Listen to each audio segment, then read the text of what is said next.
you're moving from place to place. Good morning, good morning, morning, good morning, morning.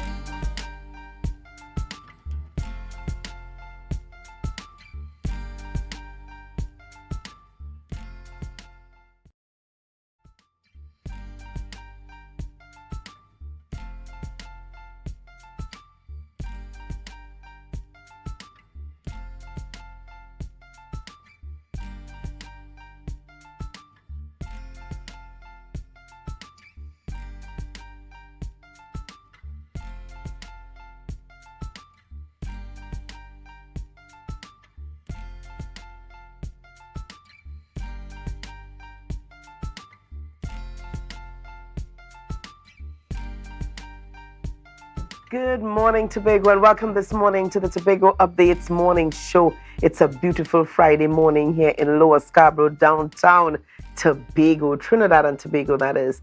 We're really happy to be in your company, viewers. This is the beautiful day that the Lord has made, and we will rejoice and be glad in it. Julian Skeet is going to be joining us shortly. But like I said, viewers, it's a beautiful morning, and welcome this morning to the Tobago Updates Morning Show. Quite an interesting program. But before we get into things, I'm going to be chatting with him just a little while, see what he's been up to, because, you know, it's Julian. Always something happening overnight, particularly on a Thursday night. I'll tell you, he starts the weekend really early. But before we chat with him, we want to head on over into News in 90 Seconds with Candace Jackson. The news in 90 seconds is brought to you by Flow, working for you on Tobago's newest fiber network. Yeah, I am Candace Jackson, and here is your news in 90 seconds for Friday, 14 July 2023, brought to you by Flow. Following the detection of 2 cases of monkeypox in Trinidad and Tobago this week, proactive measures are being taken. Heads of the Division of Health, Wellness and Social Protection, as well as the Tobago Regional Health Authority, convened an emergency meeting yesterday to discuss the developments. After the meeting, Secretary Dr. Faith B. Israel said they are taking a robust and proactive approach to the prevention and control of the virus. They intend to expand on the public education campaign about monkeypox they began a year ago. Meanwhile, without a permanent secretary at the Central Administrative Services, Tobago CAST, in the Office of the Prime Minister, the THA is unable to receive checks to withdraw funds from central government.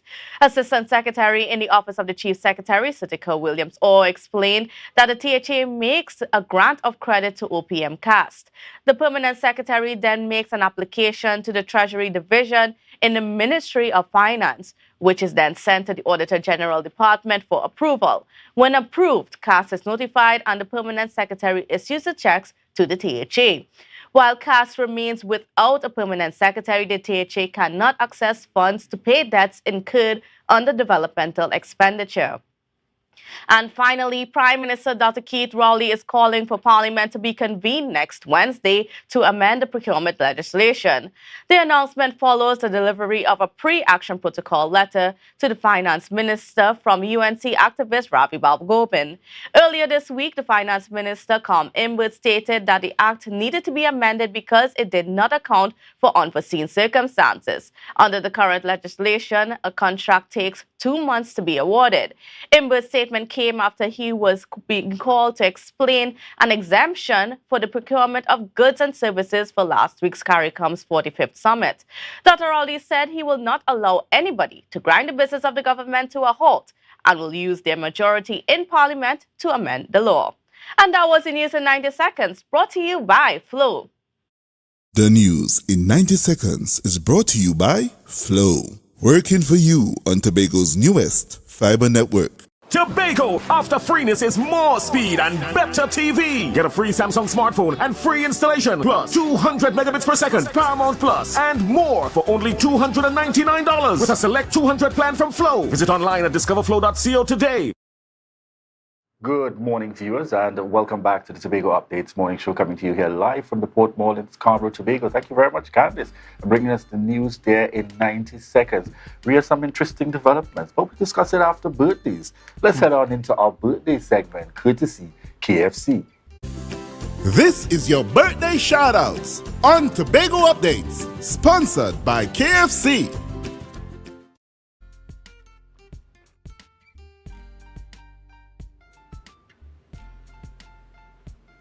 And we get started this morning with Kimoy Williams.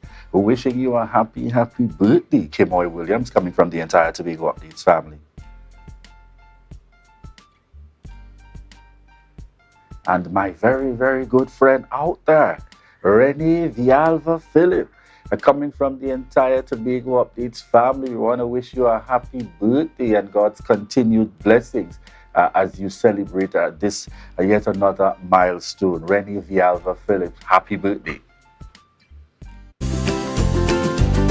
Birthday shoutouts on Tobago Updates, sponsored by KFC.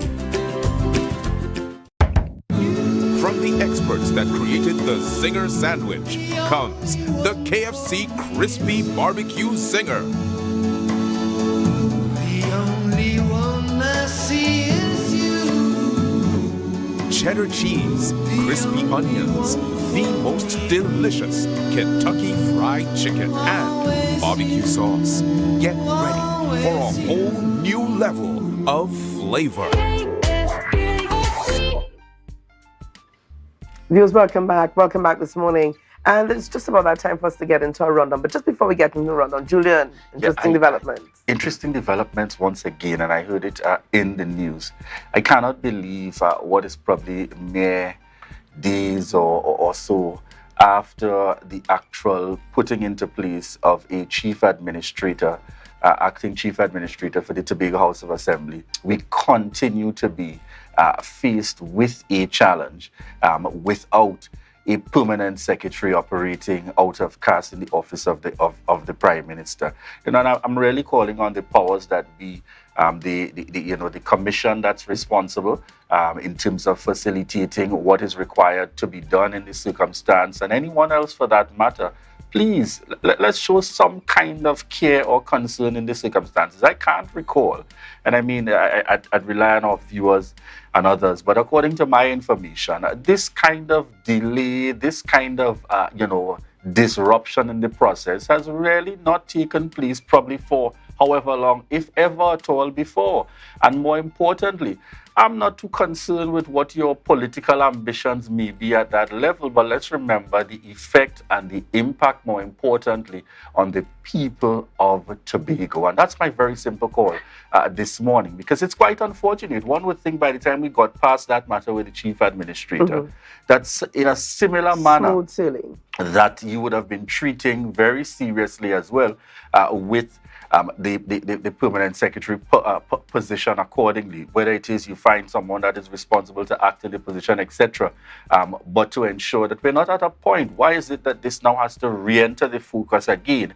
Because the absence of one is now creating some challenges in the system. So it's only when challenges are created, the commission and others can act, as busily as possible to resolve these matters. And I am very hopeful here.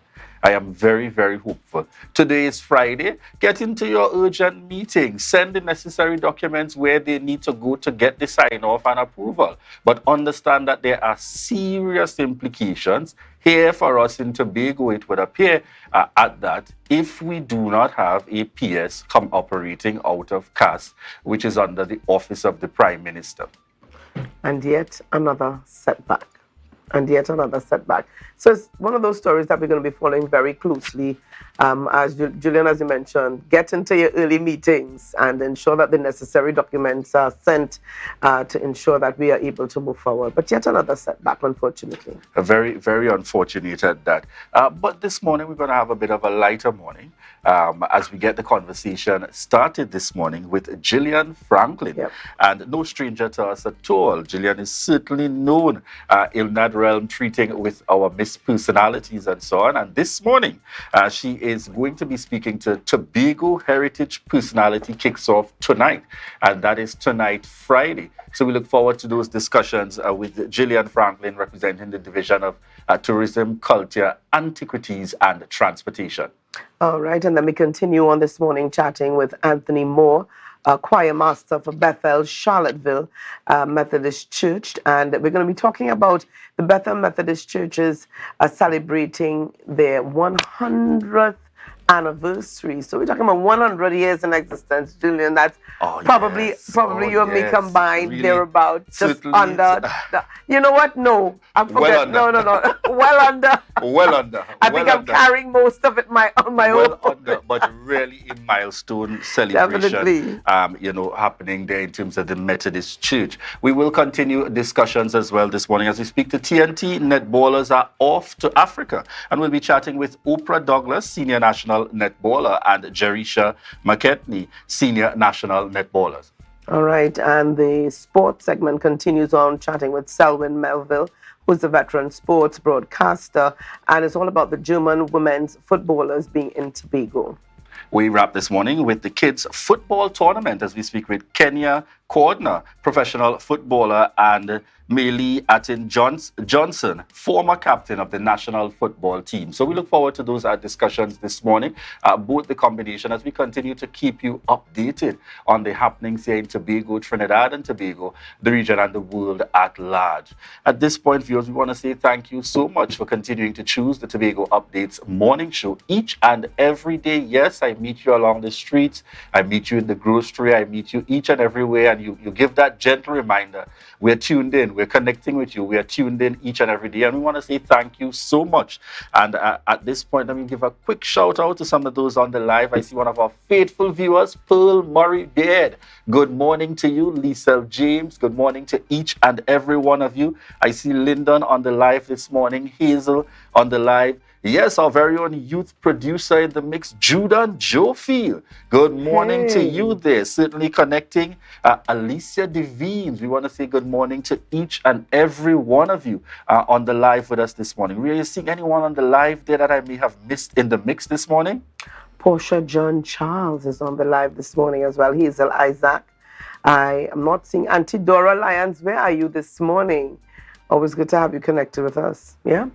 All right, certainly. And therefore, we look forward to the upcoming discussion as we speak. Tobago Heritage Personality kicks off tonight, 2023. That's the personality aspects of the personality competition, and we'll certainly get some more details coming up in our next segment. At this point, viewers, we head straight on into Tobago in Focus.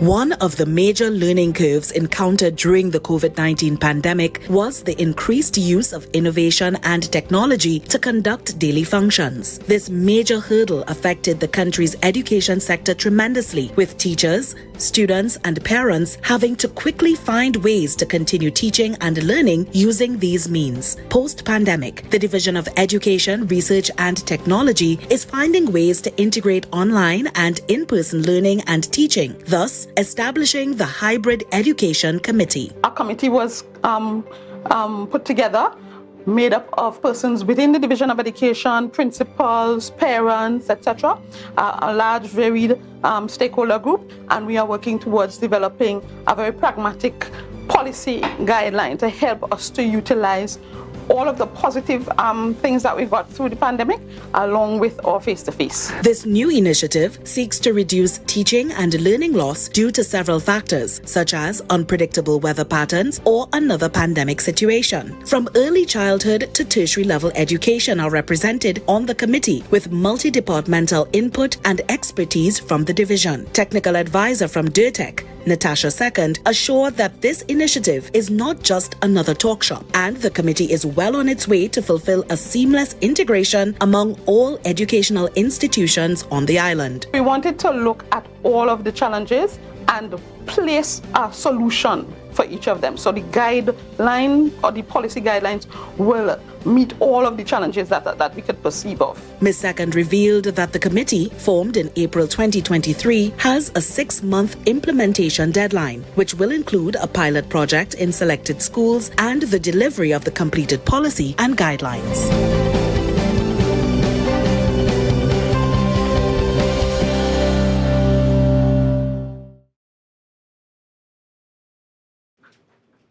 Good morning, viewers, and welcome back to the Tobago Updates morning show, coming to you here live. We're just at about 7:12 a.m. this morning. And Ria, who do we have up in this segment? We are chatting this morning with Mr. Jesse Taylor. Jesse Taylor is the Cultural Officer 2 for the Division of Tourism, Culture, Antiquities, and Transportation. And this morning our focus is on the Tobago Heritage Personality that kicks off later on tonight. Good morning and welcome to you, Jesse Taylor.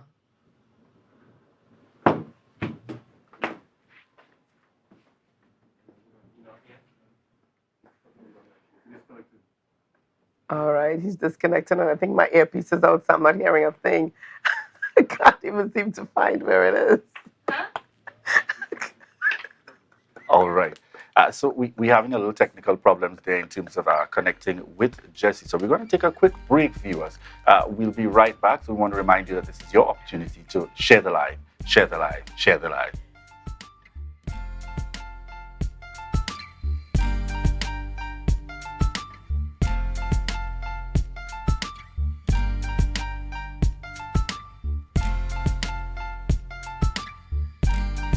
Inner Health, number 13B, Portmore, Scarborough, Tobago, with over 25 years experience, offering services in and not limited to microscopic blood analysis, reflexology, and the sale of a wide range of organic herbal products used to supplement thyroid, lymphatic, heart, kidney, and brain health, and the male and female reproductive systems. Come and chat with us. Remember, your health is your wealth.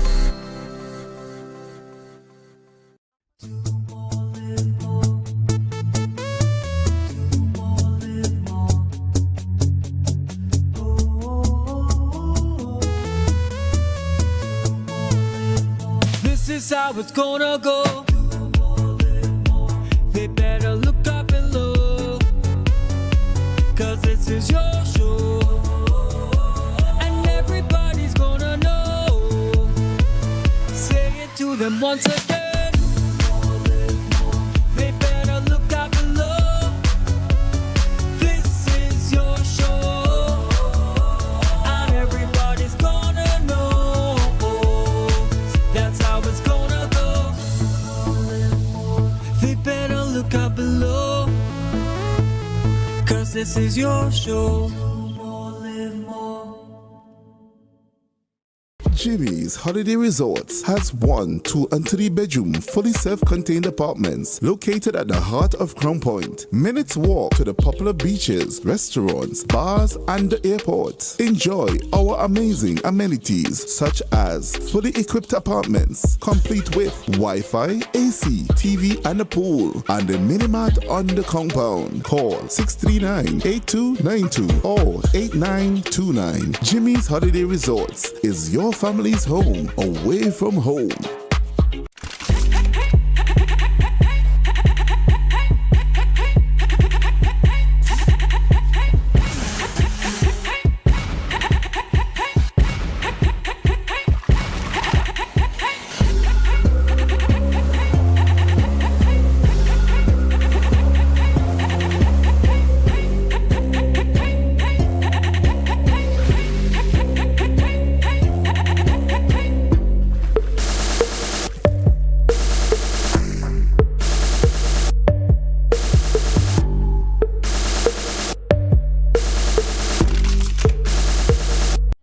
Tapicom. Welcome to the future. The only card you will need in a new world. Digital business cards. Safe, hassle-free. The future is here. Tapicom. New generation digital transfer. Digital time clock cards. Digital attendance cards. Air tags. Customized designs. Digital clothing tags. Digital pet tags. Tapicom. The future is here. Contact us today.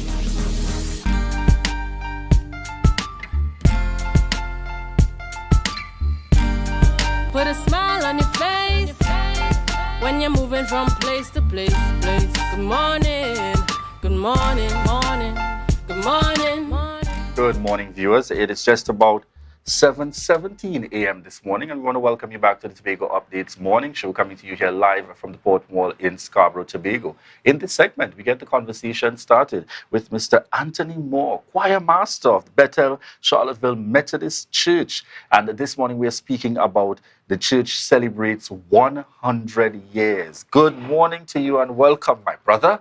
Morning, sir, and morning to Tobago. Morning to the Methodist family. And a special good morning to the denominations across this island.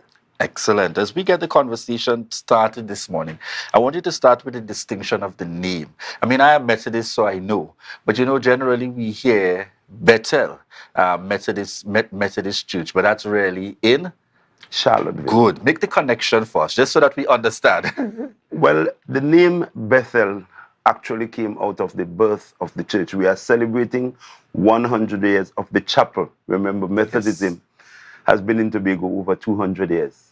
So this name Bethel was given to that church, as we have like Ebenezer in Roxborough and Olivet in Lansformy.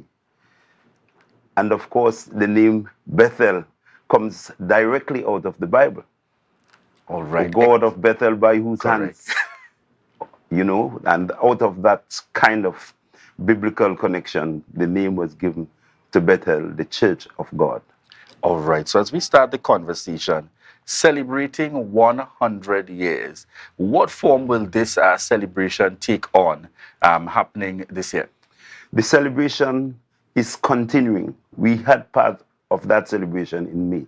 However, this continuation kicks off on Sunday with the Interdenominational Choir Festival.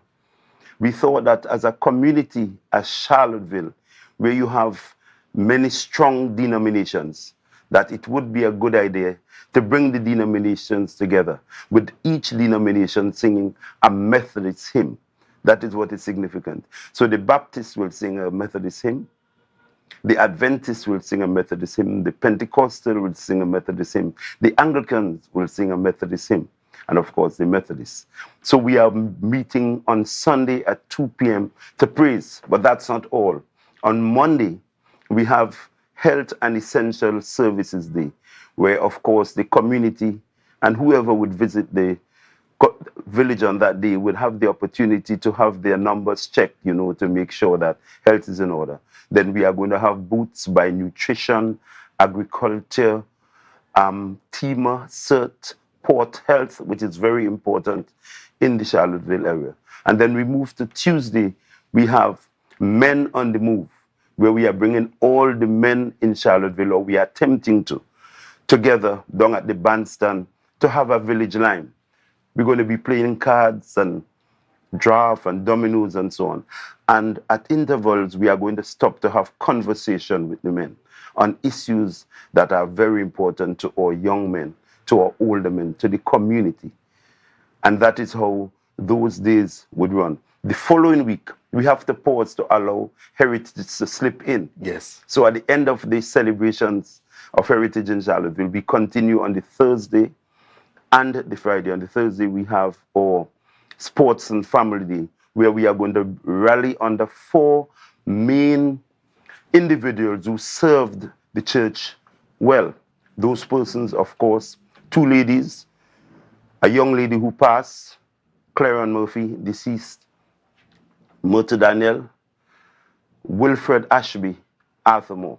So the teams on Sports Day would be under those names. And then on the Friday, we have the anniversary dinner that we are inviting all of Tobago to. Or we have tickets going at $200 per ticket, and we want to just have a good time in the church school, the Charlottesville Methodist School. We are going to transform that school and make it into a really beautiful hall to welcome all of Tobago. So get your tickets and be in Charlottesville for that dinner. I want you to tell me a little bit, Mr. Moore, about the family connection with Charlottesville. One of the things I always admire, whether we connected up there through church, you're going to something with heritage, whatever it is in Charlottesville, you are able to connect with people and families who now reside in varying parts of Tobago, but have no challenge immediately to drop everything and get back to Charlottesville for the purpose of planning or supporting and really making things happen. Tell us a little bit about that kind of commitment and dedication in those families coming out of Charlottesville. That is very significant because Charlottesville, over the years, had to survive as a kind of self-sufficient community, working together. And you would hear the term, behind God back, behind the hills. And so you were in a space where you had to do so much for yourself. So people really came together and worked to build the community. And out of Charlottesville, you have so many proud families. But what has happened? Because of one's own personal development, you know, you want to advance yourself, families had to move out. But those families kept the connections, very, very strong family names. Because you look back at the kind of struggles that these persons went to, people who had to do farming to send their children to school in Trinidad, you know, sending your produce down by boat. So that gave you that kind of deep love for your community. You just cannot give up a community like that because people had to just battle together.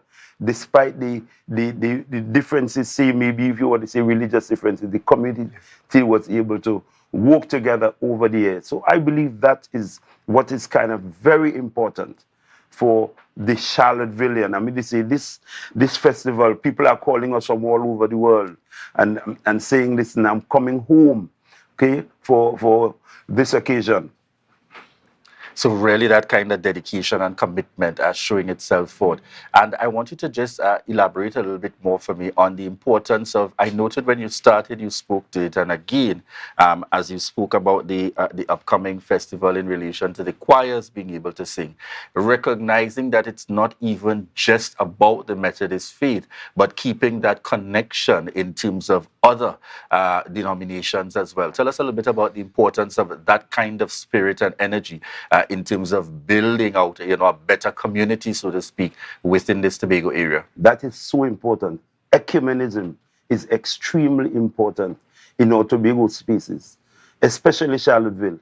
And as I said before, you have that sort of separation. So you must find a way of getting your people to work together for their spiritual development. And that's the function of the church. And in one of our hymns, we speak of the church's one foundation. Now, many people would say the church is, but it's the churches, meaning that the one foundation of all our churches is Jesus Christ. And we promote that in a number of ways. When you go to Charlottesville to a wake, the wake is not separated by religion. The whole community comes together. When we have religious functions, like recently the Adventists celebrated, I think, 70 years, and we were able to rally together. The Methodist choir went and sang at the Adventist church. When there are crusades in Charlottesville, everybody would come out. When they are, in the case of the Methodists, you have like your Harvest Festival evening and other activities, missionary programs. The community will come out because you virtually tell yourself nobody coming into Charlottesville. And when you talk, I'm selling tickets for the dinner. So, Mr. Mo, why the dinner couldn't be in Magdalena? Who coming up there? You know, that kind of thing.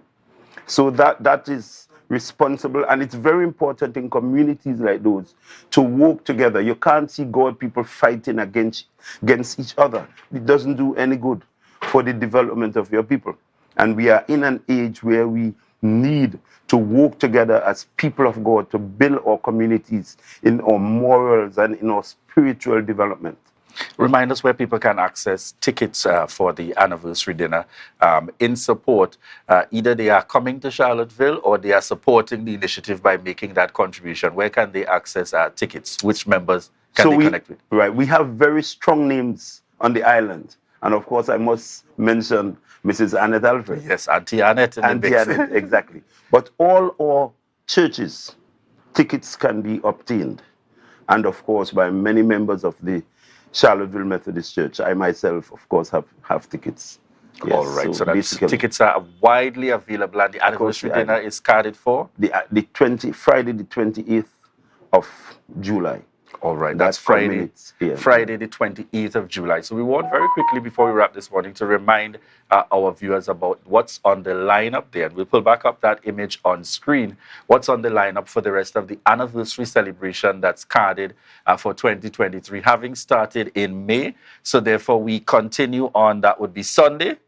So Sunday we continue with Methodism songs. Methodism in Song, the Interdenominational Choir Festival. Right, and that takes place at the church on Sunday. And there's no cost attached. No cost. Come with an offering, however, because you know you must give thanks with an offering. Excellent, excellent. You said that just right, like Auntie Annette there in the mix. All right, and then we continue on to Monday the 17th, where we have the Health and Essential Services Day. We're asking people to come and get their numbers checked, make sure that everything is good at your pressure and that sort of stuff. And then there are booths by agriculture, nutrition, and so on.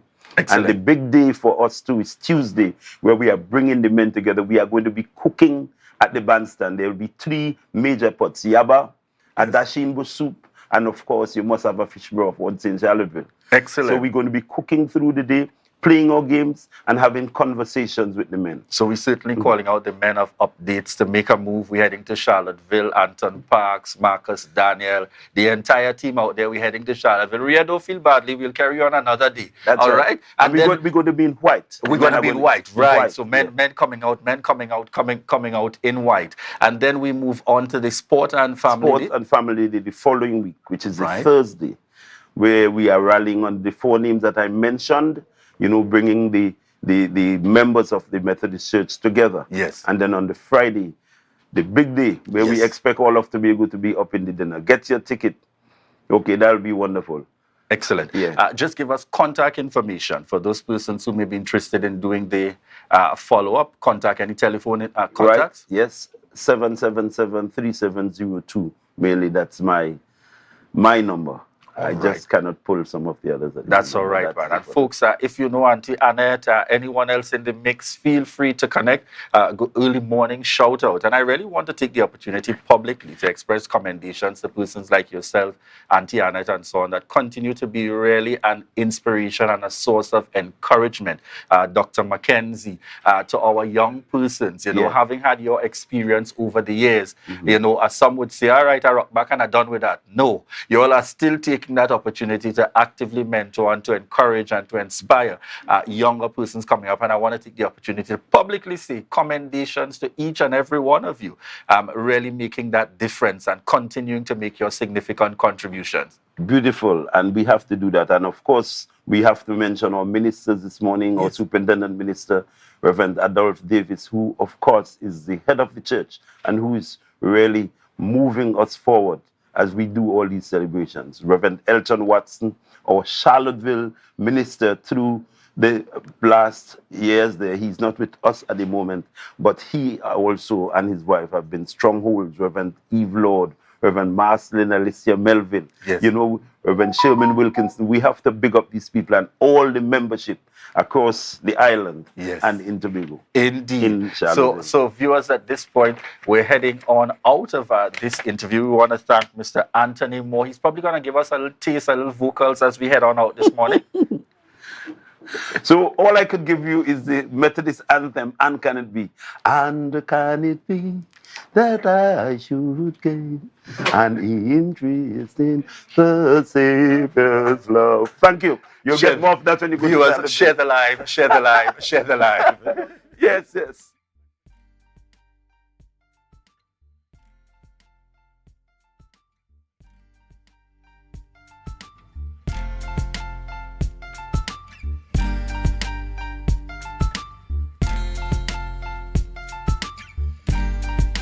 Are you looking for a place for your loved ones? Heavenly Care welcomes you. Located at Northside Road opposite Massey Motors, we offer a variety of services. These include doctor visitations, social activities, geriatric care, and much more. Contact us at 277-9595 or visit us at Northside Road opposite Massey Motors. At Heavenly Care, compassion is at the heart of all care.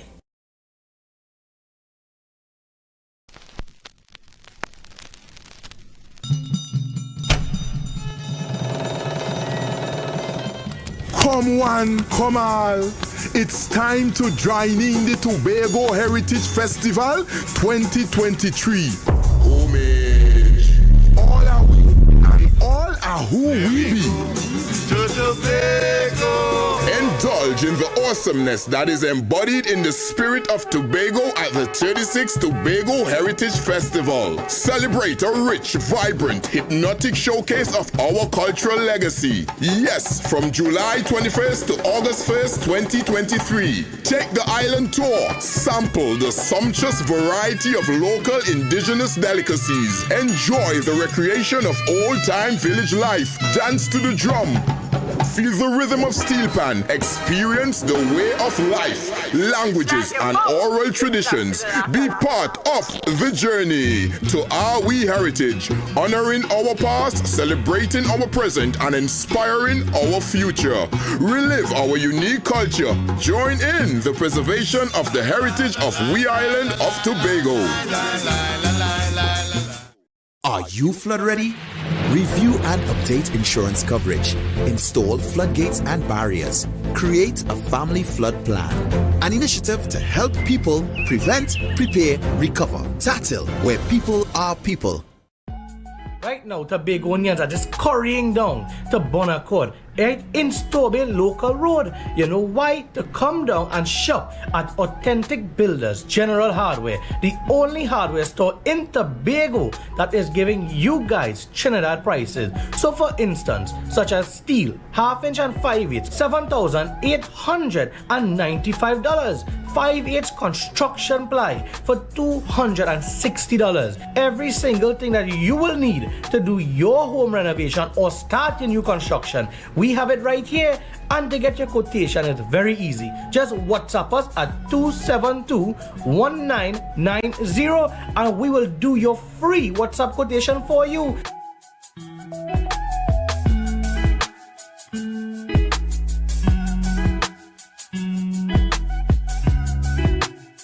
Are you flood ready? Recycle and properly dispose of large waste. Avoid sweeping yard clippings or trash into drains. Plant trees to avoid soil erosion. An initiative to help people prevent, prepare, recover. TATL, where people are people.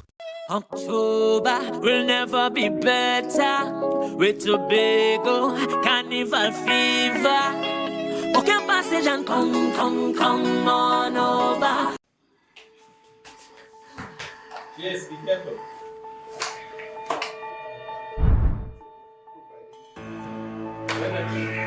Honey, I feel I'm going to start to cook, yes, because these children must be hungry now.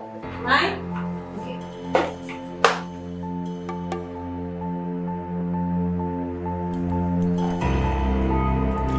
Oh, shucks. Oh. These plugs, oh my gosh.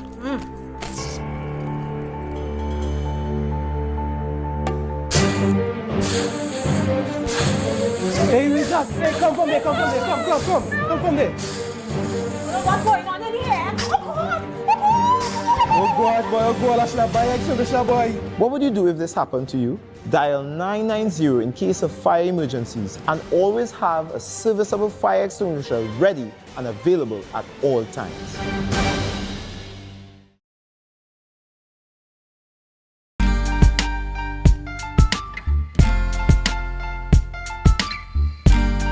Put a smile on your face when you're moving from place to place. Good morning, good morning, morning, good morning, morning. Yes, welcome back to Tobago Updates morning show. And we're over to the sporting segment now. Yes, always excited to be here on a Friday morning talking sports. And let me say thanks to Ria and Julian for holding it down for the first half hour. Have an exciting sport program for you this morning. We're going to be talking to some netballers, Mr. Selwyn Melvin. He's going to be in the house as well, talking some women's football. And then we're going to end up talking about Yaya, that's Monster Mentality and her tournament on Sunday. But the first one we have lined up, the girls, they have training this morning, so they asked to be first off, and that's our netballers, Oprah and Jerisha. I think they're online. Yes, look at them, looking very bright this morning. Guys, you can hear me, right? Yes, we can. Yeah, I'm not hearing them too clearly. From the guys in the back, I'm not hearing them at all. Yeah, that's what's okay. Yeah, so let's sort out this technical. Let's see here. Yeah, yeah, it's fantastic. I think I can hear myself. You hear me, right? Yeah. Fantastic. Good morning, Oprah, and good morning, Jarisha. Just before we go forward, right? Jarisha, for some strange reason, I can't pronounce your second name at all. I can pronounce Oprah, Oprah Douglas, but for the viewers and for my purpose, please, what is your second name? Jericia McCracken. Jarisha McCracken. Wow. Yeah. First time pronunciation hearing it from you. I mean, I've pronounced it so many different ways. But thank you guys so much for joining us this morning on Tobago Update Sports. It's all about Netball World Cup. You guys have been selected to represent Trinidad and Tobago with the Calypso Girls senior team. And the reason why you guys are here is because you guys are from Tobago. Yeah. So let me say congratulations on being selected firstly. And how are you guys feeling? Thank you so much. Excited. You feel excited? And so you guys are ready to go represent the country? Yes, we are. I'm told that you have training this morning, so you have to be very, very short. How has preparation been for you guys and the team?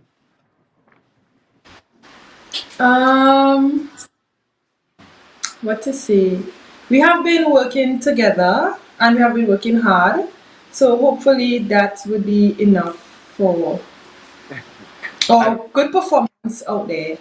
Yeah. And Oprah, how has preparation been for you? It has been very rocky, but we still push through. We have started training not just this year for this tournament. We started back when we first started training with the national team. That was 2 years ago. So we are so excited to be a part of this team and be selected, and of course to represent Tobago and by extension Trinidad and Tobago at this tournament. Yeah, and in terms of you being Tobagonians and training wise, is it that you travel back and forth, or you are based in Trinidad currently? No, back and forth every week. Wow. We have training Monday, Wednesday, Thursday, Friday, Saturday, and we had games sometimes on Sundays. Yeah, and I'm thinking that you get some form of remuneration from the netball body. Well, how it works is that the THA is responsible for us when we are vying for selection for the team. So we will have to pay for our tickets and hopefully be reimbursed by the THA. And once selected for the team, it is then the responsibility of the National Association to pay for our tickets to go back and forth from training. Fantastic. And what positions do you guys play? I am a center court player, so I play center, wing defense, wing attack. I'm a defender, so you wing defense. So Oprah is a big all-rounder. You play all over. No, this is just within the center court area. Oh. These are positions in the center court area. It's one of the most difficult areas on the court to play. I feel like all the positions have their difficulties, but I would say center has to do most of the running. Okay. Yeah. And Jarisha, I mean, you recently returned from El Salvador, representing the national team at the CSC Games. I mean, how was that experience for you? It was something that I learned a lot from, a tournament that I learned a lot from, especially our game against Jamaica. So it was basically back to the drawing board to come back harder for World Cup. Are we getting closer to Jamaica in any way, in terms of maybe mentally, physically? Are we getting closer to them? It's kind of hard to say no because the team we played was the under 21s. Right. We didn't play much of the senior team in a while, like since last year. But I think we are. Yeah. And in terms of South Africa, I want to hear from you and Oprah. I know that your very first game is up against the defending champions, and I think they'll have won the title like 5 times. That's New Zealand. And it so happened that that game will be the first game of the World Cup. I'm also seeing that BBC, they're going to be broadcasting all the games live. It's an opportunity for you guys also to be seen by the world, and where you may have professional contracts available as well. I mean, your expectations as a team and in terms of your personal goals, what would we want to achieve in that World Cup? Well, it seems that we always have the first game of most tournaments because last year for Commonwealth as well, we played the first game against England, which we know England at that time was ranked third.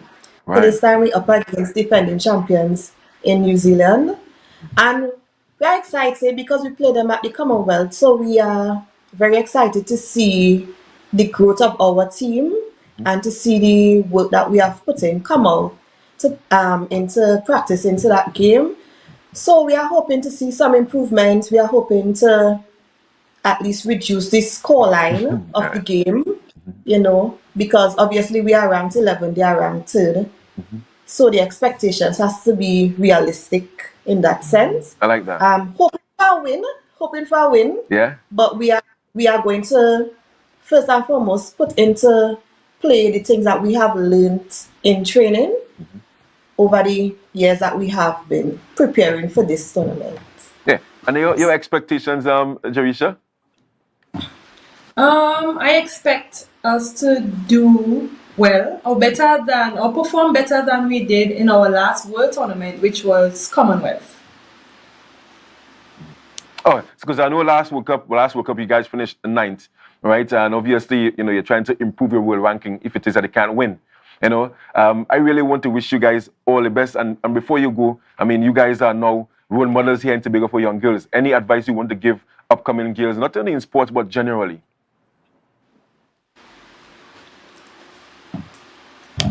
Yes. I would like to tell young girls, you know, the sky is the limit. The sky is the limit. Go for your dreams, go for your goals. Sport is a way that you can get out of any situation that you are in. It can help you. You can meet new friends. You are able to now, especially netball, be able to play internationally as well as go play professionally. So just stay focused and set your goals and work towards them. Jerisha? For me, always be a leader in whatever circumstance. Stand up for what is right, even if you are standing alone. Right, stand up for what is right, even if you are standing alone. Jerisha and Oprah, you have to leave it for there for today. But as I said, I want to wish you guys all the best and injury-free tournament. Go out there and represent Trinidad and Tobago. But remember Tobago. We will be watching. I will be watching. You know, as I said before, it's an opportunity also to be seen by the world. And of course, they get a professional contract like Samantha Wallace and all those girls who are playing out there in the league in Australia. Right. So guys, go to training. Have a good day and thank you so much for being here with us this morning. Thank you so much for having us. No problem. Yeah, so viewers, that was Oprah Douglas and Jerisha. Just forgot how to pronounce that second name, you know. But yeah, thank you so much to them for being with us this morning. They are going out there to represent Trinidad and Tobago at the Netball World Cup, which starts on the 28th of this month and ends on the 6th. Very first game up against New Zealand. They are grouped with Singapore and Uganda as well. I think the top team would advance to the knockout stages. But as Oprah would have mentioned, even though they may not win, it's about closing the gap and about rankings. You know, so good luck to them and good luck to the team. We're not going to take any break. We're going to jump straight into our second interview. To allow you, yeah, of course, well, I'm now here that we have to take a small break. But remember, guys, stay with us. We're going to be right back just after this short break.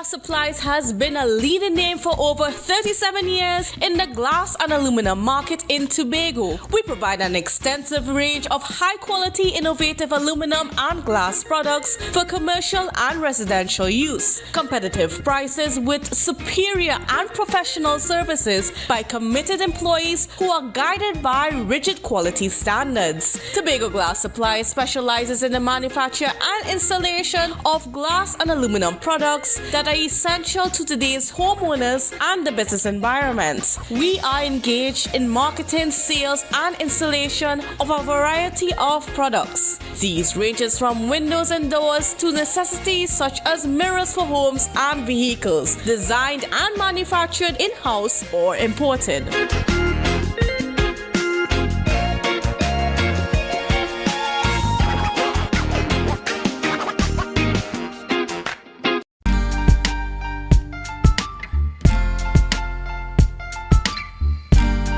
Put a smile on your face when you're moving from place to place. Good morning, good morning, morning, good morning, morning. Hey viewers, welcome back to the Tobago Updates morning show. Of course, it's a sporting segment here on Friday morning, Friday 14th July 2023. I just heard from Oprah and Jorisha netballers. We're going to join the conversation now with Mr. Selwyn Melville. And it's all about women this morning. Good morning to you, Mr. Melville. You know, they told me when I was a kid I was a ladies' man. I didn't realize I was coming to a story there. Yeah. Marcus, good morning and blessings with all the dressings. Yeah, How you of doing? course. You're looking good, man. You're looking really good. I like the haircut. Well, hey, I got personal. I took it off, you know. I was once like you, you know. So Yeah. I had it to offer, you know, and then I took it off. Yeah, fantastic. I see you have one of the Soca Warriors apparel there. Looking nice too as well. So we're talking women football this morning. Blessings. Yeah, thanks very much for the opportunity to join you all today to speak about football in the sense of women. And we are paying attention to Tobago. So coming in the month of November, once we get the full support from the Football Association in Tobago, we will be hosting the Germans women's football team to a game here against a Tobago women's team at the Dwight York Stadium. And everything is basically in place. The Germans have great interest in coming to Tobago to play this game. And we're thinking it's going to be historical. That'd be probably the first time we would have mainly a women's Tobago team playing against a foreign team in an international football game. It's a friendly international.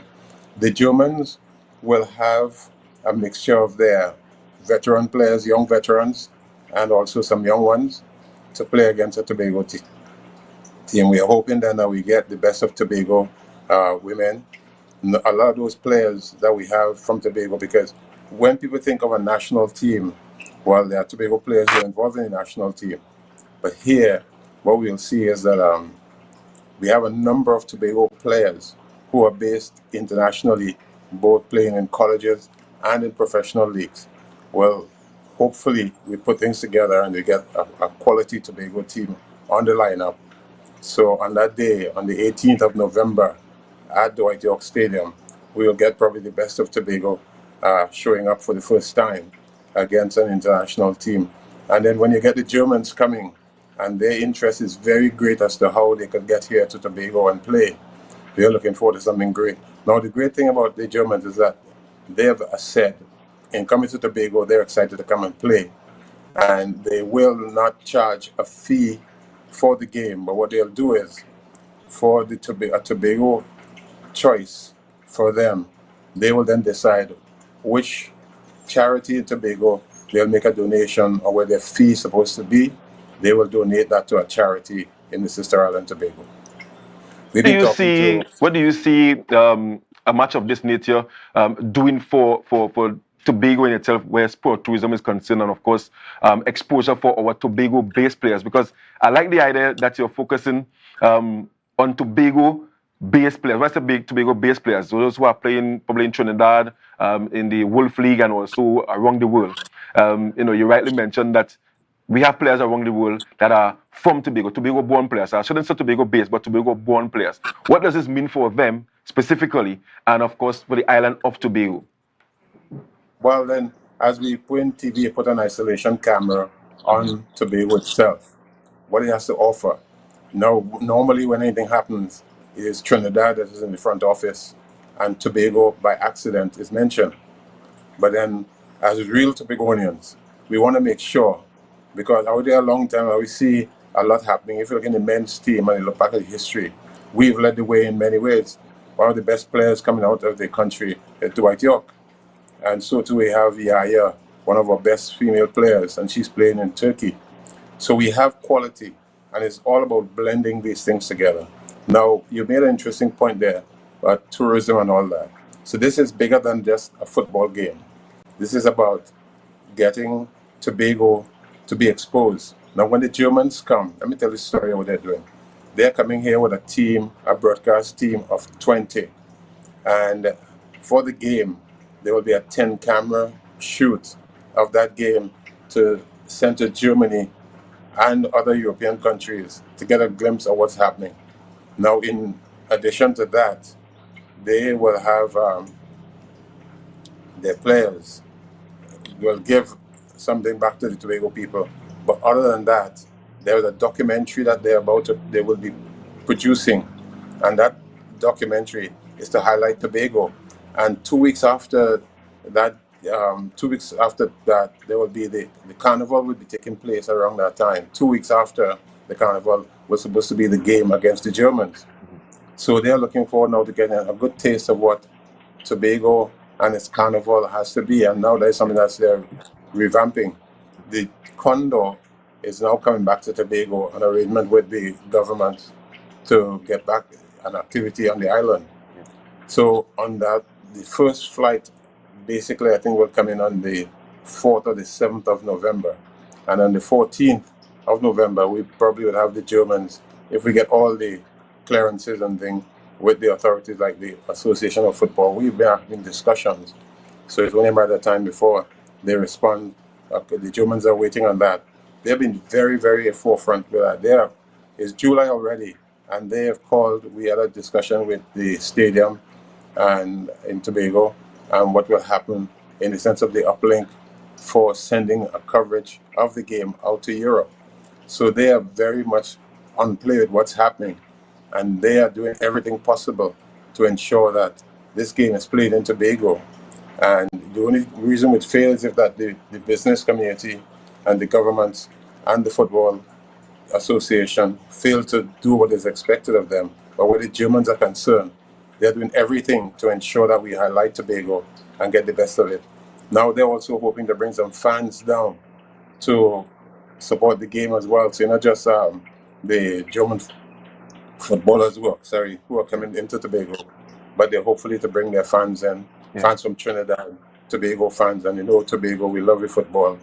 And if the women are playing and it's a first time thing and a historic thing, we know that Tobago will come out in the highest order to ensure that they show quality for the players and also setting up the future right for other things to come. And it's going to open some interesting doors for things to take place into Star Island Tobago.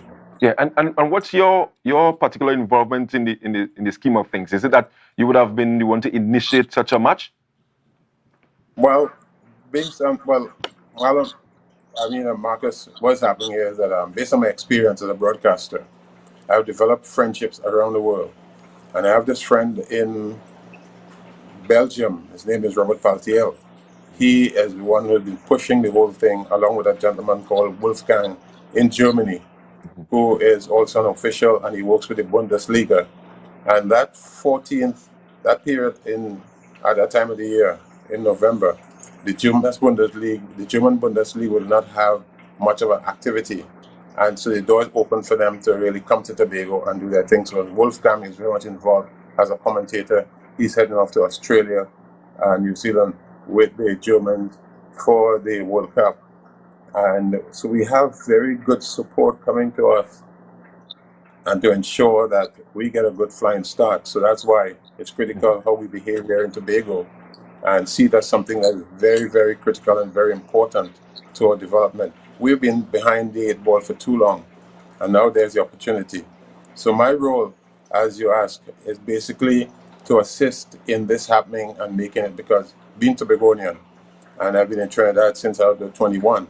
I'm a big man now, and what we are seeing happen is that Tobago has been a forgotten place, and there's so much to offer in the whole arrangement with the Twin Island state. But yet we are a second thought and an afterthought.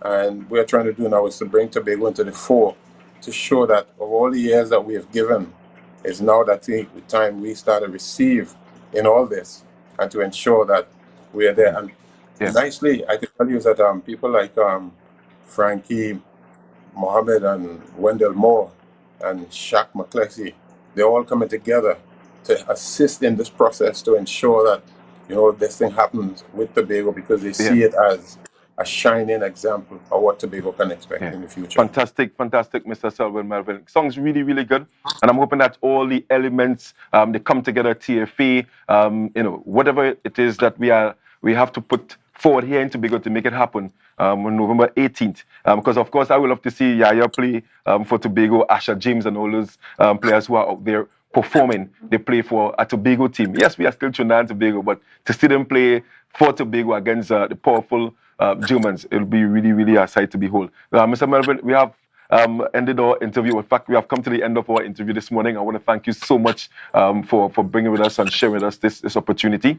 And I want to wish you all the best in your endeavor. And of course, you always have a space here on Tobago Updates to share, whatever initiative you have regarding sport in Trinidad and Tobago. Thank you so much. I look forward to that, my brother. Thank you very much. And one of these days we'll end up in a cricket field. And you said I'm a fast bowler, but I am. And I hope you can face up to my deliveries. I welcome that. Yes. God bless you. Thank you so much. Enjoy. Thanks very much. And for of course, viewers, that was Mr. Selwyn Melville, a colleague of mine in the sport journalism world. Of course, talking about women's team or women's football happening here in Tobago, a women's football game with Germany and a Tobago team. Look forward to that. And of course, this is a women's morning, a women's morning. We started off with netballers, Mr. Melville talking about Tobago women's team, and now we are into another women's segment. And it goes by the name Monster Mentality, out of Speyside, Tobago. Yaya Cordner. I think she's the one. Yes. Yeah, they're talking about. Yaya, like you went for a swim way. How are you this morning? Good morning. Morning, Mark. Yeah. Fantastic. You have a very bright smile this morning. Everything looking up for Sunday. Yes, it is. Okay, fantastic. So tell us what's happening on Sunday in Speyside. Well, once again, the Monster give back to she communities. But that is second annual 7v7 kids tournament, Speyside vacation around 9 a.m. Sunday morning. Right. This is just second edition. We would have had it last year. Tell me about this in terms of teams that would have registered. Is it bigger and better than last year's? Compared to last year, because it's 10 teams, and we have to stop it so that it don't go overboard, because there's a lot of teams this year, and we was to close off the registration a bit early because the groups was filled. Well, the year age group, not so, but all the other 10 teams in them. So okay. All right, so tell me about the age groups. U9, U11, U13, and U15 boys, and U17 girls. Right, in terms of teams, right? Do we have teams from Trinidad as well? Yes, yeah. Well, last year we had one team from Trinidad, but this year we have 3 or 4. Okay, I'm guessing that they will be placed in one group by themselves, right? So let's get rid of them fast. But yeah, this is indeed a wonderful opportunity for you to come back and try to give back to your community. And anyway, I should have asked you about your season internationally. I mean, has that ended? Did we play the final match? Unfortunately, Tough luck there. Are you contracted to go again next year? No, the but sometimes it the mentality. So once that is ready to remove yourself. Fantastic. I mean, in terms of this tournament on Sunday in Speyside, what does that mean for your community, for the sport in terms of football in Tobago, where the development of our young footballers are concerned? Especially for my community, well, my grandmother was always a giving person, and me, always as a child growing up, I always wanted to give and give, and this is a way for me now as an adult to give back and to go back and give back where it was, to know that I'm doing something positive for the community at Speyside. In terms of, because I'm sure that you're going to see talent there on Sunday. In terms of spotting the talent, is there anything in place, like an academy that you want to form and to further expose the talent?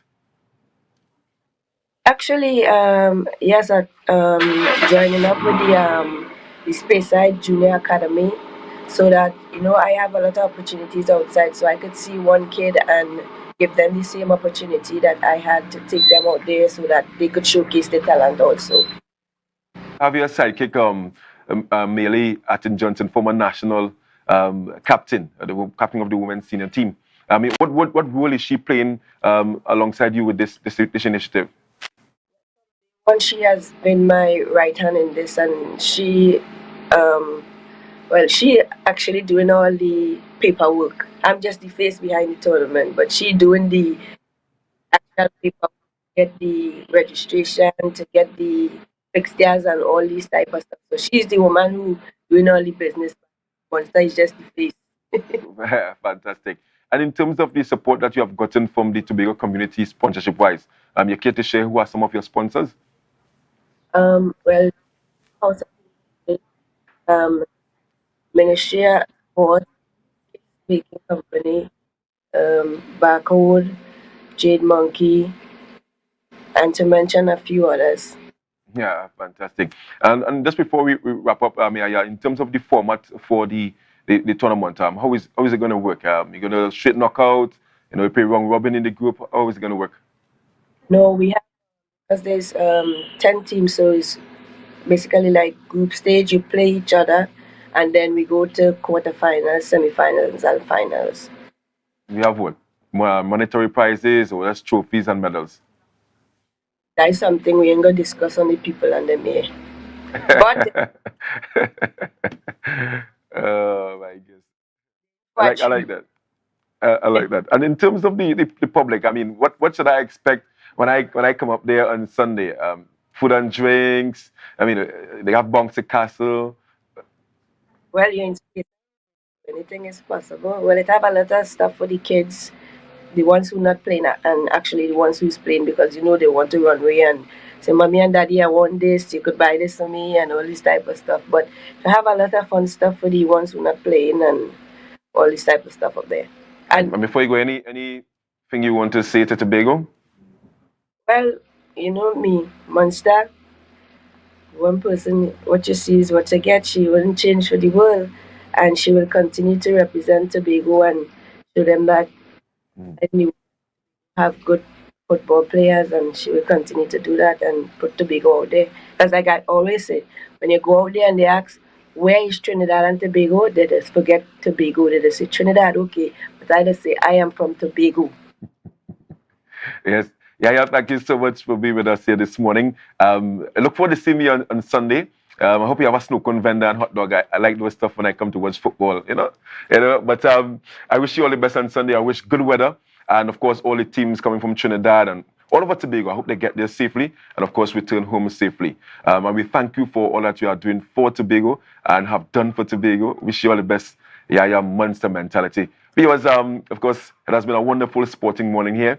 But I've heard from the girls playing netball. They're going out there to represent Trinidad and Tobago in South Africa from the 28th to the 6th of August. So wish them all the best. We heard from Selwyn Melville talking about a German team coming here in November. And of course, you just heard from Yaya.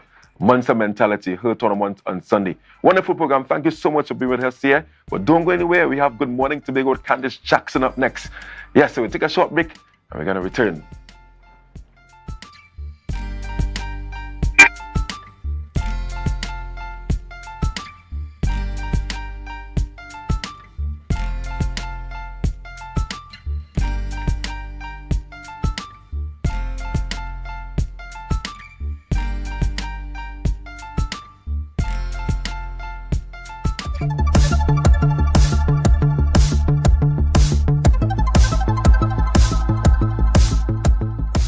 "100 not out," and out of the mouth of the centenarian, Mrs. Olive Williams, are words of praise and gratitude for her milestone year. None my grandmama, my great grandmama, none of them had that privilege to meet and give God thanks and praise that today I can live to celebrate, and I give God thanks and praise for you all, for the kindness and the thought to come here to bring me and to take off a few years. I know feel 100 again.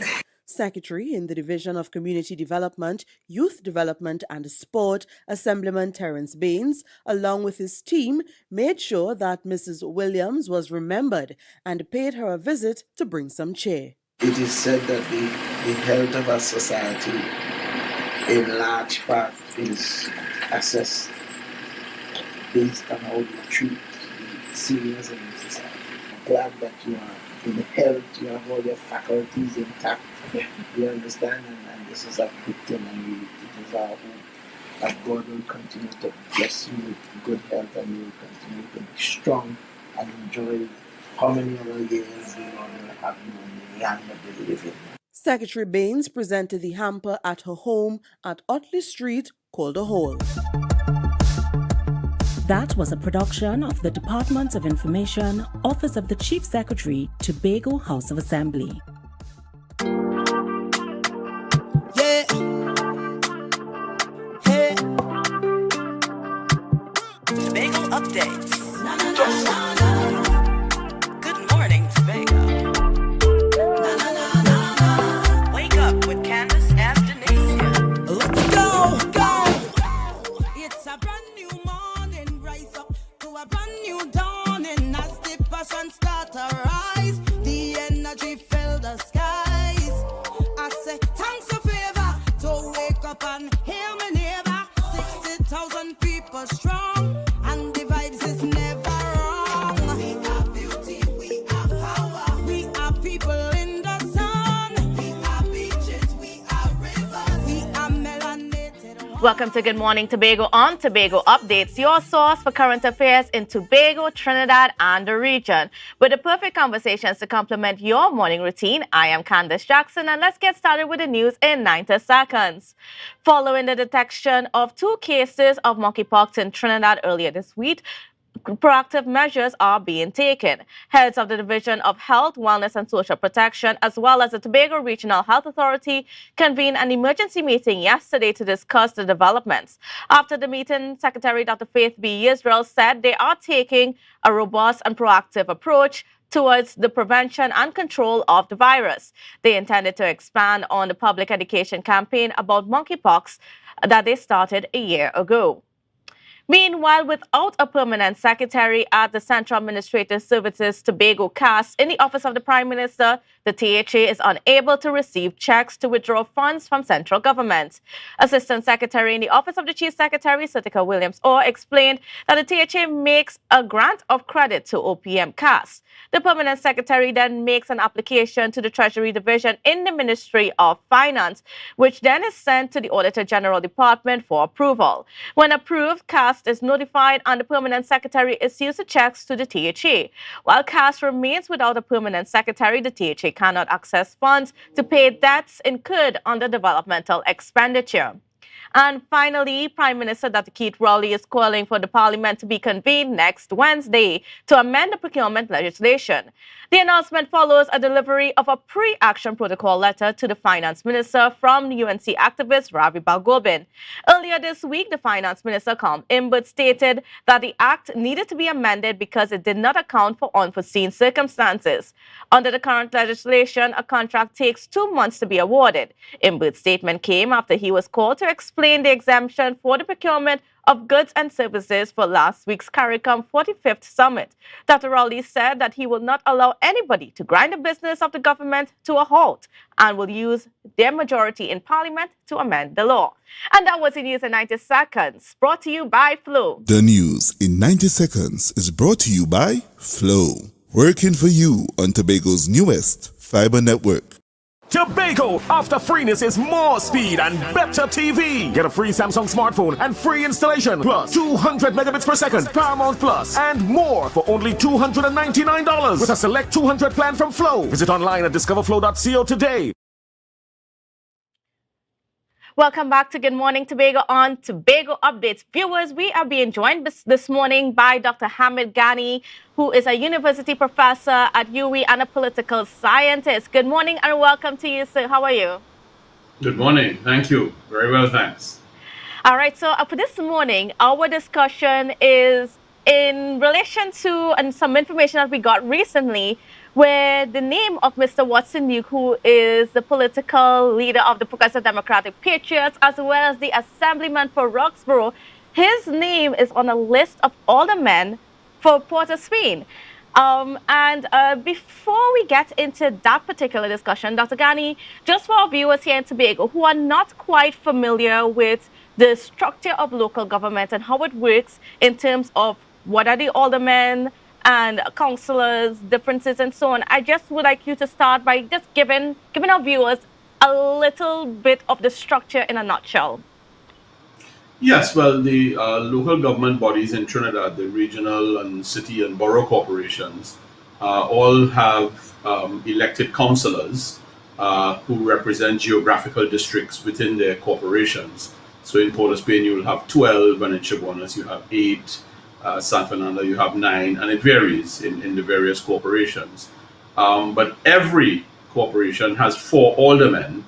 The aldermen might be considered as the equivalent of senators in the parliament. They require to have a certain amount of expertise. The Municipal Corporations Act specifies that they should have some expertise in specialized areas. And as a consequence, those 4 in every corporation are elected, but not elected on the first past the post method that is used for the geographical constituencies. You know this first past the post method in Tobago as well for all of the districts in Tobago where you return assemblymen, where you have 15 assemblymen. Well, in Trinidad, in the local government bodies, you have councillors who are elected in a similar manner by the first past the post system of election. However, since 2013, there was a reform whereby the aldermen are now elected on the basis of proportional representation using the Hare method, H-A-R-E. And what it is that when a party puts up candidates in a corporation, after all the seats are determined, the EBC will then tally all the votes that all the parties got in that corporation, and they then have a formula that they use to then determine how the 4 aldermen are to be divided among the parties based on how the tally of votes in all the districts in that corporation came out. So what could happen is that one party may get 1 alderman, another one may get 2, another one may get 1, depending on the tally of the votes. So the votes of the voters actually count twice. The first time it counts in your area where you vote for your councillor, and then after all the councillors are elected, then they tally up all the votes in all the districts in that corporation and see what the parties got. And then there's a formula that they apply to be able to determine the allocation of the 4 aldermen. So the aldermen are really also elected, but your party has to qualify. If you don't get enough votes, well, there are only 4 aldermen in every corporation. So at minimum, each party would have to get 25% to get one alderman. And that is basically what's going on. If you don't get up to 25%, you get 0. If you hit 25% or more, then you're guaranteed at least 1. And if you hit 50%, you're guaranteed at least 2. And that's how it goes. So it really is based on your tally of votes inside a corporation. Now, like I said, we saw yesterday that there was a list that came out, and perhaps the director could put up that list right now of, the aldermen that the Progressive Democratic Patriots is putting forth for Port of Spain. And on that list is Mr. Watson Duke, who currently holds the position of assemblyman. He's an elected assemblyman here in Tobago, part of the Tobago House of Assembly. And Dr. Ghani, I would just like you to clarify, because according to the Municipal Act, we're seeing here, is it in Section 8, when they talked about who can be disqualified, and if you just go to the second image, it says that, their disqualification may be if the member is a member of the Senate, the House of Representatives, the Tobago House of Assembly, or another municipal council. Now, with Mr. Duke being an assemblyman right now and putting forth his name to be a possible alderman, depending on how the election pans out in August, should Mr. Duke resign in Tobago? What should happen with his position as an assemblyman? You put up one arm of the issue, which is in terms that's coming obviously from the Representation of the People Act, or the Municipal Corporations Act that you're looking at. The other side of the coin is in Section 15 of the Tobago House of Assembly Act, where another disqualifier appears, where you are not to be a member of the Senate or the House of Representatives, or a member of a municipal or regional corporation. I think that the controversy would only arise if he actually goes through with seeking to become an alderman, because he would not be able to have both. So it's one or the other. But being on the list is one issue, and that is subject to some legal interpretation, which I'm not going to attempt to do on national television. But there are disqualifiers on both sides. There's the municipal corporation side, and there is also the Tobago House of Assembly side in Section 15. So I think that putting the name forward is one thing, qualifying if you get enough votes is another. I think the bigger issue for me here is that on the 28th of February this year, Mr. Duke posted a video on his Facebook page where he indicated that he wanted to become the mayor of Port of Spain. And he spoke a lot about how he had lived for some time at 1 Woodbrook Place in Port of Spain, and that he was also the president of the PSA at 89 Abercrombie Street in Port of Spain, and that he knew the issues of Port of Spain very well. All that's on the video. I'm just repeating in a synopsis what he said on the video on the 28th of February. So his intention is to obviously play some role in the politics and governance of the city of Port of Spain. Where I think Mr. Duke is going to have a challenge is how does he engage his constituents in Roxborough Argyle, where he is the assemblyman in the Tobago House of Assembly for that area, because he can't have one foot in one and the other foot in the other one.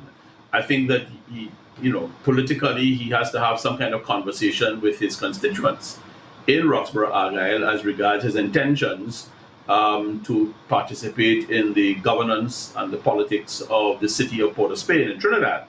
And I think that is where this particular issue will go, because it is one that only emerged on Wednesday, when the EBC, just about lunchtime on Wednesday, the EBC put up the list of aldermen filed by all the political parties, and those lists were required on nomination day to be filed with the EBC.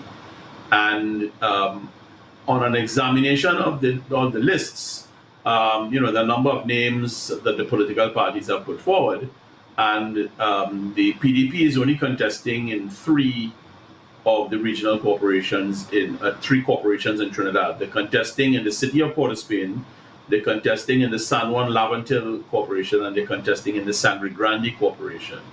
Now, in his video on the 28th of February, Mr. Duke said that they would contest in all, but it's obvious that things have changed between when he made the video and now, but they're only contesting in 3 corporations. But I think his bigger challenge is how does he juggle Roxborough Argyle with the city of Port of Spain? And that, I think, is where some kind of conversation may have to go on with the constituents in Roxborough Argyle as regards his intentions for the future. Now, this situation, this is not the first time that Mr. Duke has sort of tried to cross lines in terms of who he represents. But should this be a situation where we perhaps look at our laws, where we try to organize them in such a way that when someone is in an elected position, they remain focused, or at least they try to remain focused in that area, so that they don't go, let's say, campaigning in Port of Spain when they're supposed to be serving the people of Roxborough Argyle? Have these provisions for disqualification because it is obvious that persons may want to go and do something other than what they're currently doing, and there are provisions in the law to disqualify persons who attempt to do that. In other words, the electoral laws and the representational laws in respect of the various pieces of legislation, whether it's the Municipal Corporations Act or the Tobago House of Assembly Act, there are disqualifiers built in those pieces of legislation that would restrain someone from being able to do both. So it's either one or the other. So that's the legal dimension. The political dimension is what is the intention of the individual.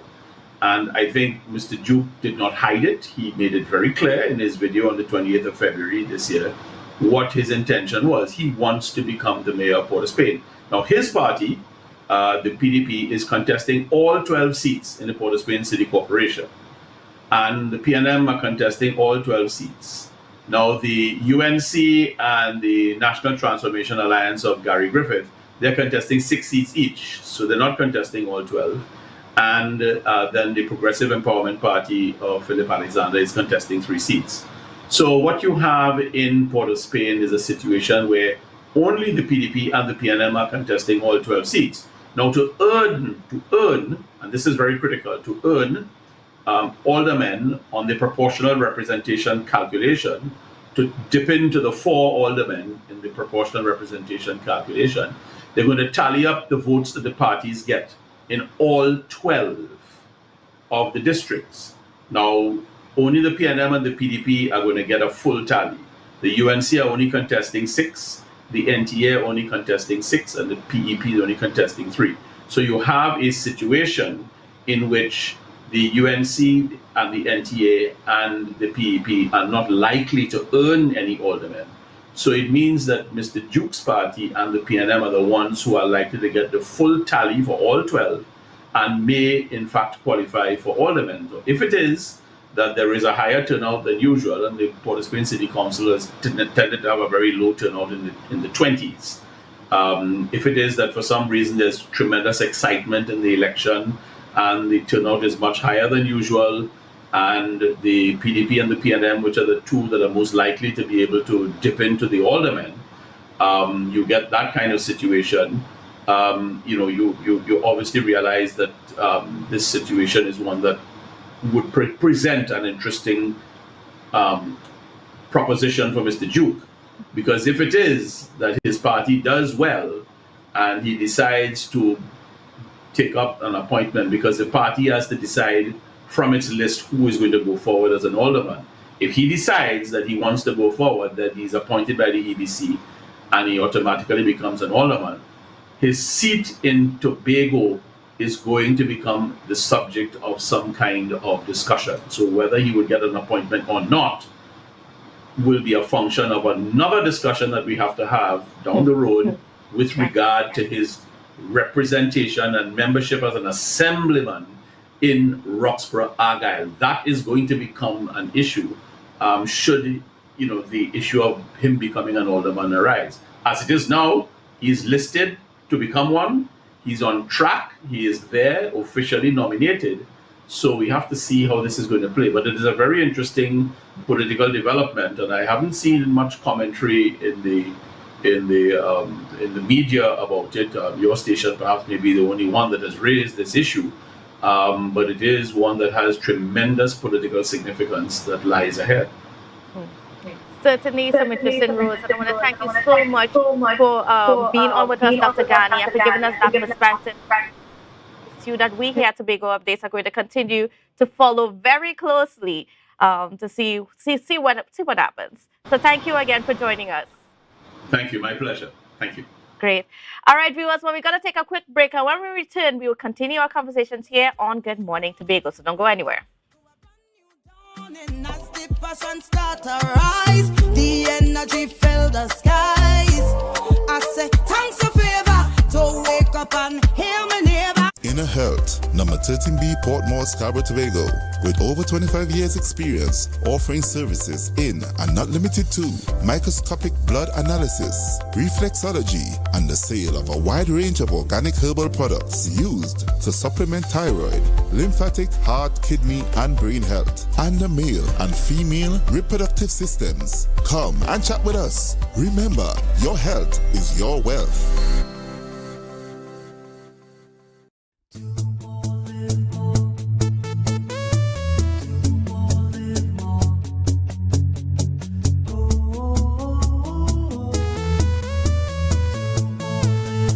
This is how it's gonna go.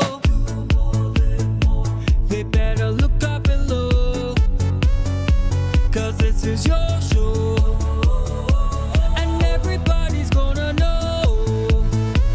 Say it to them once again. They better look up and look. This is your show, and everybody's gonna know. That's how it's gonna go. They better look up below, 'cause this is your show.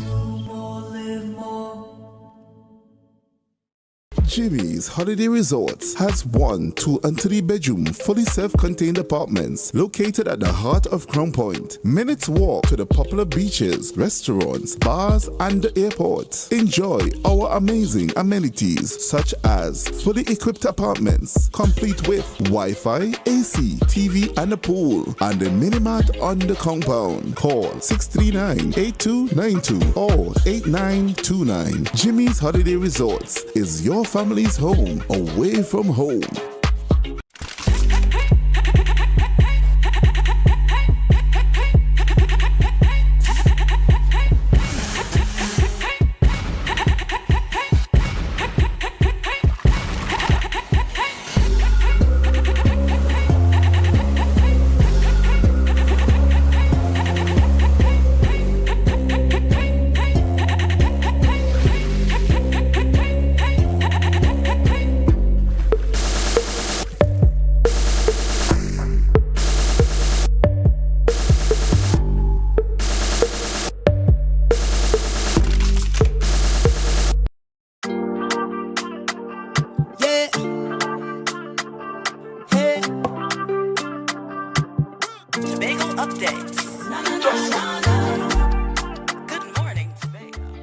Welcome back to Good Morning Tobago on Tobago Updates. And viewers, just before we get into our second conversation for this morning, I just want to let you know about Papa B's Inn. And they are one of the premier guest houses here in Tobago, I should say. And they are located at Scipio Trace in Canby, and they are outfitted with a minibar, pool. They have a massage and salon station set up for you. Their rooms are air conditioned, and of course, you've got Wi-Fi amongst many other things. And they've got several packages, including $700 per night per couple, $1,000 per night for family, and $600 for a single stay. So, and they've got lunches and breakfasts available. So, if you are interested, please get connected with them by contacting 631-0838 or 768-77212, And of course on Facebook and Instagram, or you can email them at papabtobago, tobagoblackman@gmail.com. All right, viewers, so moving on to our conversation for this morning, we are being joined by Mr. Anthony James, a political activist, I should say. Yeah, political, of course. But today we are speaking about a situation where you are being victimized in your position at the electoral inspectorate. Electrical. Yes. Electrical inspectorate, sorry. So can you just give us an idea of what's been happening with you there? Yeah, well, I'm due for mandatory retirement on you can see the 25th of November this year. My birthday is on the 26th, and you can't work until the 26th. You have to work up to a day before.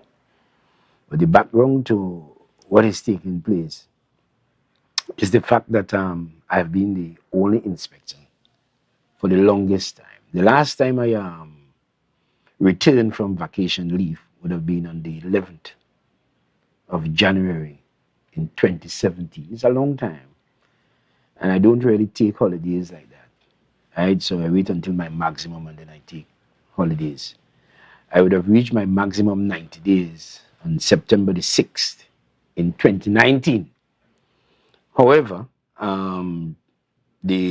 formerly the senior inspector would have proceeded on pre-retirement leave. I think it was May, and then May in 2019, and then retired in June of 2019. So I would have been the only inspector. But then on the establishment, there are 3 electrical inspectors. The other inspector would have been the junior inspector, was on suspension. So when the senior inspector left, he would have left myself alone as the functioning inspector. So from there on, I could not proceed on any leave because there was nobody to replace me. And so that when my 90 days would have been met, the division could not have allowed me to proceed on leave.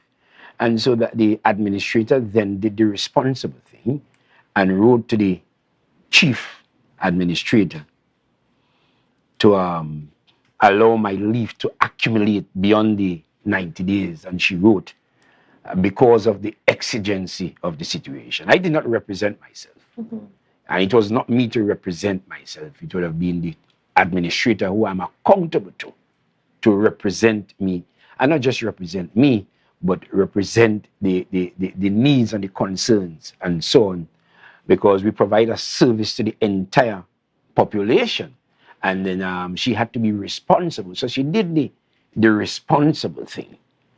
And so that the inspector who was on suspension, and because since that time I can't take a day off, you know what I'm saying? Because if I do, then the operations of the electrical inspectorate possibly becomes illegal. You must have a head.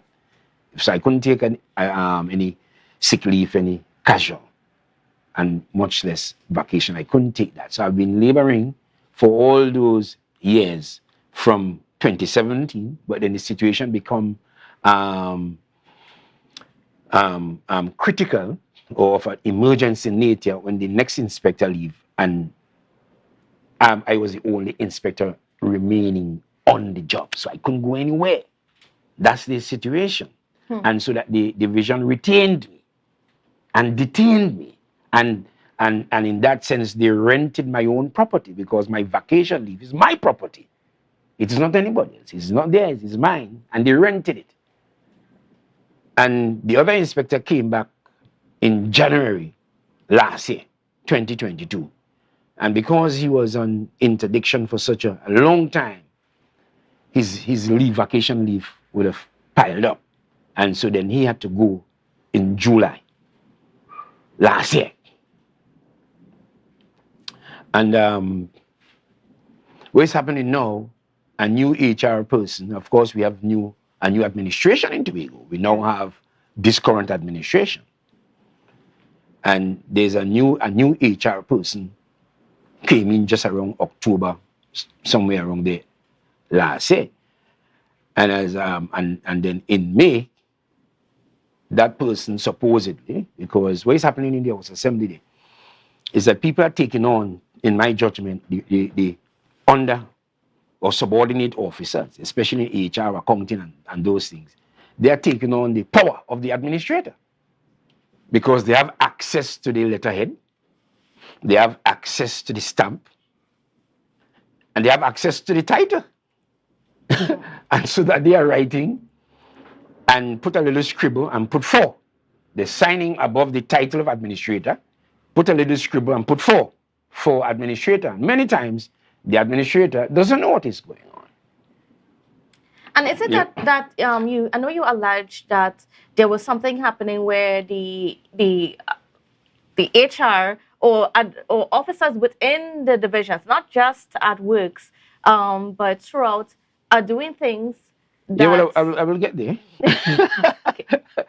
I will get there. So let me flow. Yes. Right. So that person brought a letter for me on May the 16th. Right. I don't know that she has that authority because I'm not working under her. I'm not working with the HR department, and I'm not under the HR department. And the HR department is not over anybody but their own staff. The head of HR, they have their own staff, and that's the only people they in control. I'm working. I'm a supervisor. I'm the electrical inspector, the head electrical inspector, and I'm accounting to the administrator only. After that, I account to the chief administrator. And so she brought that letter for me and asking me to sign. Obviously, I didn't sign the letter, but I said you can leave it there because I want to see what is going on. But what is critical to that is that the letter is claiming that I am to go on all eligible vacation leave imminent upon my retirement on the 26th of November this year. Right? So that is in the first paragraph. And in keeping with that, in the second paragraph, the letter now is alleging that all the eligible leave I'm entitled to is 90 days, and which will commence on July the 18th, which is next Tuesday. Well, obviously that is wrong, because I have not proceeded on vacation leave since 2017. What the officer did really is to rule out all the other leave. So the 90 days was obtained on the 6th of September in 2019. And what she's saying is that all other leave after, I did not earn them because I didn't apply 30 days before that initial 90 days. So whatever the administrator did, this subordinate officer is cancelling out everything and signing for the administrator. But you see, the administrator is a continuous office that doesn't sleep. It is the very office of the administrator who is responsible for the affairs and who wrote requesting of the chief administrator to allow my leave to accumulate because of the exigencies of the situation. And leave earned cannot be forfeited. That's a regulation. Also, leave earned cannot be forfeited. I did not create the situation, and any 30 days thing doesn't disqualify you from anything. Yes. That is only a matter of procedure. It's procedural, so that for things to flow properly, and it is their responsibility to inform and those things. But crucially, I was in a meeting with her, and she hid 2 letters from me purposefully. Have you reached out to the administrator about this? Of course. When I spoke to the administrator, he didn't know. When I spoke to the administrator initially, he did not know what was going on. And clearly, involved in this matter is the secretary for the division. There's not 2 ways about it. Getting there. The secretary for the division, what the division is compromised.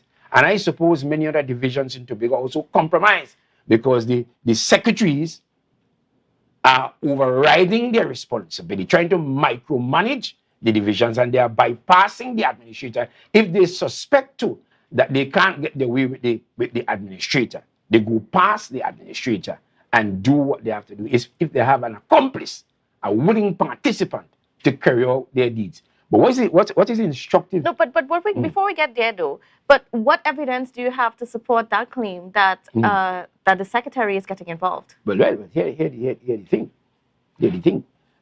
Since last year, you see, the junior inspector who departed is also a Pollard. In fact, the junior officer that departed came back to the office on August the 8th. That's last year. Now, I would have signed his pre-retirement leave to proceed on pre-retirement until the 30th of this month, from last year to this year. And after I signed the pre-retirement leave for him to commence on July 6 or 7, somewhere around there.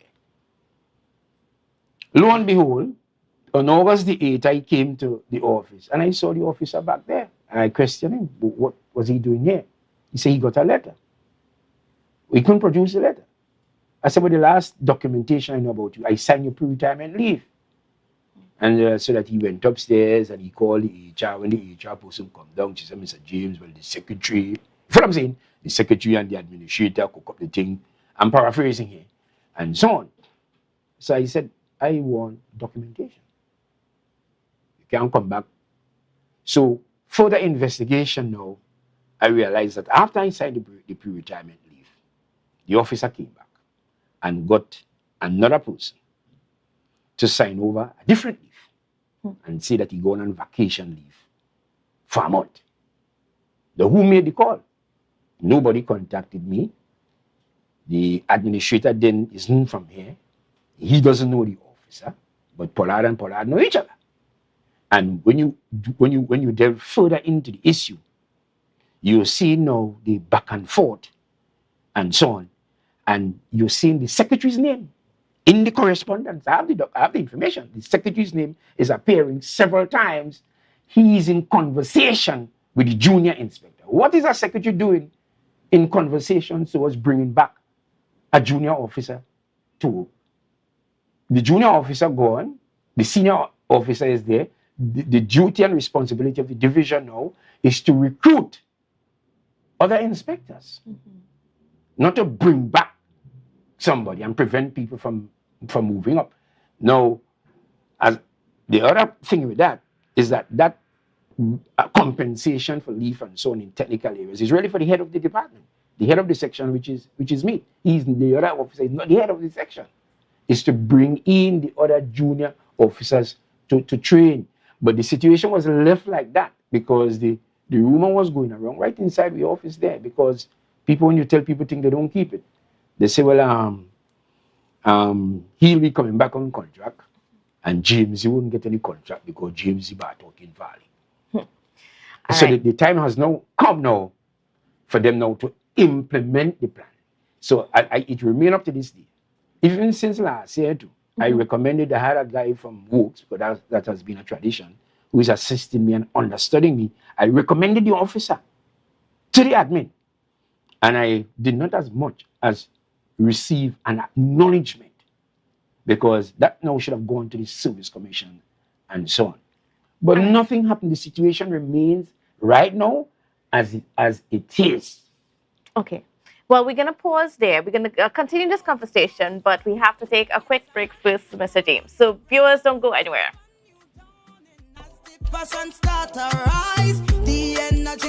Are you looking for a place for your loved ones? Heavenly Care welcomes you. Located at Northside Road opposite Massey Motors, we offer a variety of services. These include doctor visitations, social activities, geriatric care, and much more. Contact us at 277-9595 or visit us at Northside Road opposite Massey Motors. At Heavenly Care, compassion is at the heart of all care.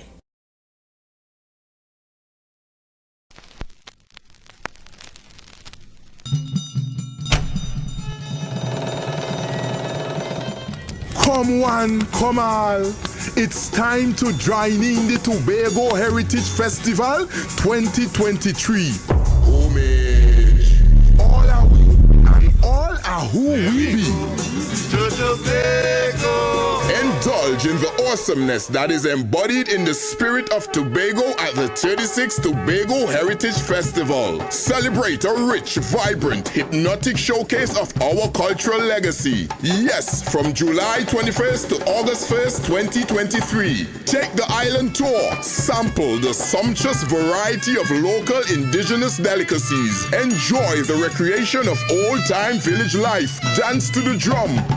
Feel the rhythm of steel pan. Experience the way of life, languages, and oral traditions. Be part of the journey to our we heritage, honoring our past, celebrating our present, and inspiring our future. Relive our unique culture. Join in the preservation of the heritage of we island of Tobago.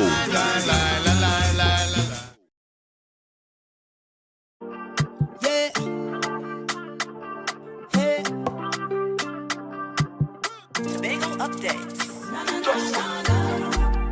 Good morning, Tobago. Wake up with Candace and Denise. Let's go. Morning, Tobago. On Tobago Updates, viewers, we are continuing our conversation with Mr. Anthony James, who is claiming that there is some nepotism happening within the THA, specifically at the Electoral Inspectorate. Electrical Inspectorate, sorry. I keep messing that word up. But yes, specifically at the Electrical Inspectorate. I mean, and Mr. James, now you are due to retire in November. Yeah. So why should this happen now? Well, for more than one reason. One is those who are desirous of coming in can't wait. Not even a few months. They can't wait. And they don't want me to be paid also for my leave.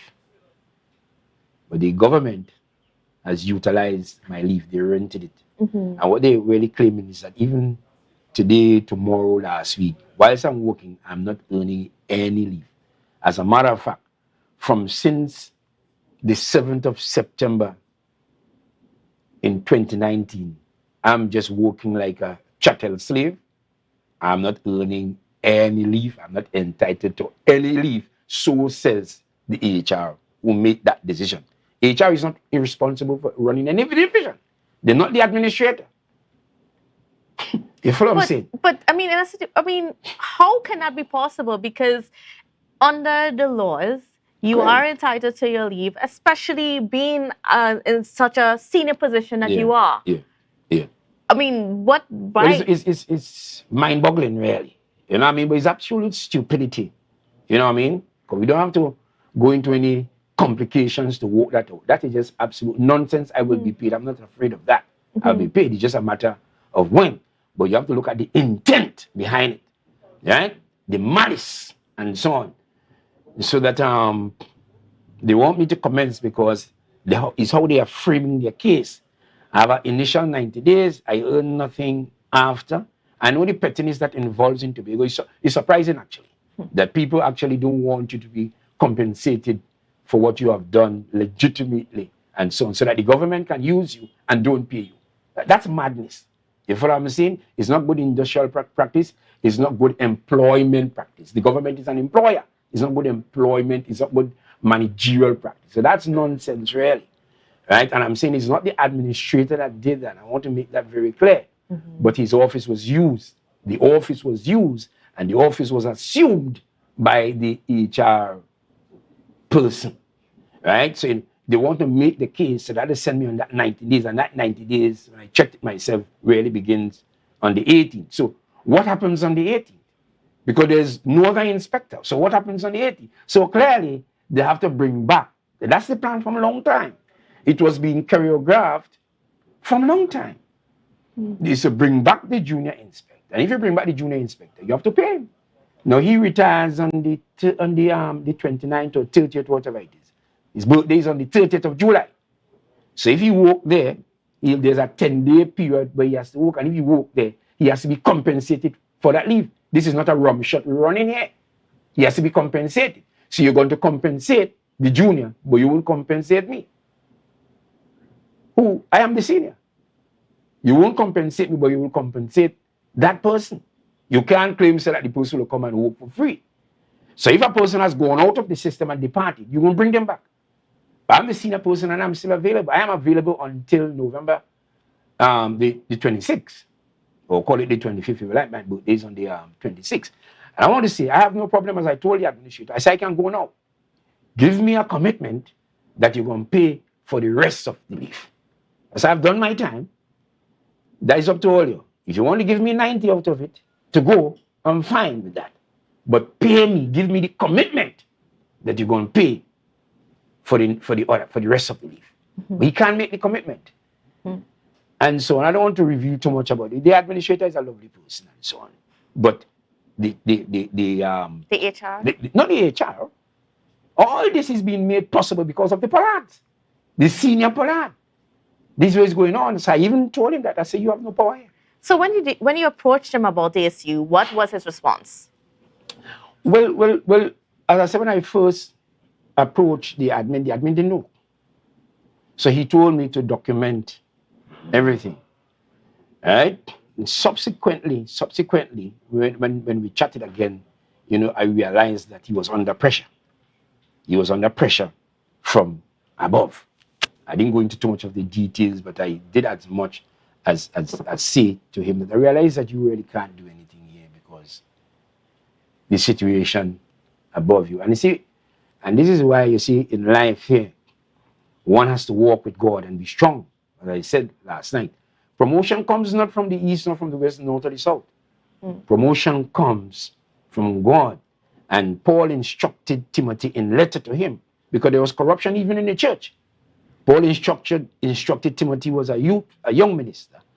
He says, be not partakers of other men's sins. I'm talking to all administrators and supervisors there because you can have corrupt secretaries, politicians, and so on. Paul is saying, be not partakers of other men's sins, but rather keep yourself pure. This is for the chief administrator, all administrators, you're in positions of influence and authority. Don't let anybody, we don't work for ourselves. We work for God. You follow what I'm saying? So, but let us deal with that window from the 18th to the 28th. The 28th is a Friday. What happens? Clearly, the plan is, because I chatted with the chief electrical inspector, right? And he said nobody from the THA has called him. Chief electrical inspector is in Trinidad. Nobody has called him. And thereafter, so they have to fill that pocket. They can't fool me. I know the plan from a long time. And after the 28th, what happens? What happens? He is now 60 on the 30th. But I am still available because I'll be 60 in November. What happens? So the plan was put him on contract after that. So you'll have a man on contract, but you have a public servant available. You follow what I'm saying? It doesn't make any sense by any stretch of the imagination. But more than that, the Electricity Inspection Act, Chapter 5472, Section 3 says that all electrical inspectors must come from the public service. The electrical inspectorate is established within the walls, the parameters of the public service. Anything different from that is illegal. You have to go to parliament, you have to create new laws, or you operate illegally. I said in all of this. So it's clearly a crazy plan. And now I understood yesterday that an electrician who scheduled a job for the 31st, that's the Monday after the 30th. 30th is a Sunday. An electrician who scheduled an emergency job that we call disconnection, reconnection, informed me now that the secretary was in conversation with his client somewhere in Canaan in the back road down there. The secretary was in. That's what the electrician told me. He's got the job and he has a date for the 31st. And the owner was wondering, well, who will come? And this is what was reported to me, that the secretary told him that if it's the 31st, well, it will be Mr. Pollard who is coming. So clearly, you see how things unfold? which means they plan to put Mr. Pollard, that's the younger, that's the Inspector Pollard. Well, he's no longer inspector because he's out of the public service. He cannot be called an inspector. He cannot be called an inspector because he's out of the public service. See? Now, is this he now will be now on contract. But they're looking for jail and so on because sometimes the devil could blind you. I chatted with the chief electrical inspector who says that can happen. So I don't know what they plan to do. In fact, well, let me just say something else. The letter or the letters that were hidden from me, that they refused to show me. In the meantime, the same HR person wrote concerning my accumulation to the chief administrator. That letter was dated the 11th of May, 2023. And the response coming back from the office of the chief administrator was on the 9th of May. Let me repeat that because some people may miss it. The letter leaving the HR, leaving the administrator or the administrator's office, the HR person presumably signed for the administrator. Administrator, you know not. Signed for the administrator, and that letter was dated the 11th of May. But the response from the chief administrator, cancelling out all my leave, cancelling it out, came back on the 9th. It's a miracle that you could write on the 11th and the response came on the 9th, 2 days before. It's just absolutely amazing. What is clear here is that the secretary is presiding all over this, the back here. You just had a situation where you couldn't have a smooth transition to the office of chief administrator. Mm-hmm. You're having a next one here again. There are some people who really fit for the caveman age and so on, and really should not be in charge of any ministry or division and so on. Totally unfit. I'm totally unfit for office. And if I were the chief secretary, I would have fired him. And there would have been an investigation into the HR because there are other things, which I wouldn't have the time to go into today. But that's what's been going on. You're having people in lower positions. And the response from the chief had, mind you, the chief didn't sign that, If somebody from the HR department attached to chief had signed for. So the HR people have their own network. And so in other words, fraud seems to be infiltrating the Tobago House of Assembly at this point in time. Well, the lawyers will give you the legal certainly, and we're looking forward to that. Definition and interpretation as to what really is taking place. But clearly there is underhand business taking place and people stepping up into office. That it's a whole mess, really. All right. Well, viewers, this is certainly a discussion that we're going to take us forward. We're going to look into this and see where this goes because it is some serious allegations coming from Mr. James. And, yeah, we hope for a resolve. And if it is true, we hope that it can be dealt with in the quickest manner. All right, viewers, so thank you for joining us this morning. It was a pleasure being with you, and we hope you have a safe and wonderful weekend, and we'll see you again on Monday. And don't forget, brunch is up next. The energy fill the skies. I say, thanks for favor to wake up and